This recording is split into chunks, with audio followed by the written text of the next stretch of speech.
this is the continuation of what I was telling you about evocation of evil spirits, and it's something. There are symptoms which would tell you that you are the victim of that, and आपकी height कम हो जाना, आपके शरीर में कुछ ऐसी दिक्कतें होना जिसका ना कोई ओर है ना ही कोई छोर, आपका वज़न अचानक से बहुत ज़्यादा बढ़ जाना, और कुछ ऐसा लगना जैसे आपने तो मतलब बहुत ज़्यादा अच्छे तरीके का खाना खाया, ना ही कुछ वैसा सेवन किया जिससे आपको वैसी तकलीफ़ हो सकती हो, लेकिन वैसी तकलीफ़ें होना, ना ही शरीर में वैसी कोई दिक्कत होना, लेकिन वैसी तकलीफ़ें होना, और आपके नाक और गले से खून निकलना और कफ निकलना, बहुत ज़्यादा कफ के साथ खून निकलना। ये सब चीज़ें बताती हैं कि आपके साथ ऐसी गंदी चीज़ की गई है और आपको इन सब चीज़ों से बचना चाहिए। ये चीज़ें आजकल की दुनिया में लोग स्वीकार नहीं कर पाते कि ऐसी चीज़ें भी होती हैं, लेकिन मैं ऐसी चीज़ देख चुकी हूँ और अभी भी होती हैं। कुछ ऐसे लोग हैं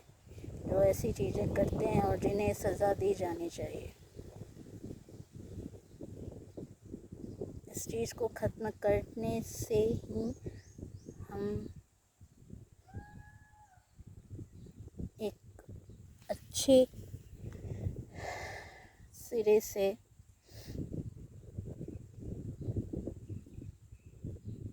भगवान को दुनिया में वापस ला पाएंगे, क्योंकि मैं ये जानती हूँ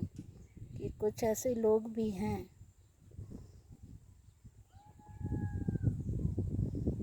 जो ये नहीं चाहते कि अच्छाई की जीत हो।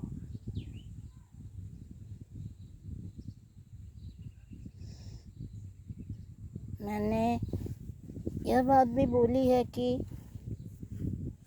जीवन मृत्यु का जो चक्र है उसको पूर्ण रूप से स्थापित करने के लिए भगवान ने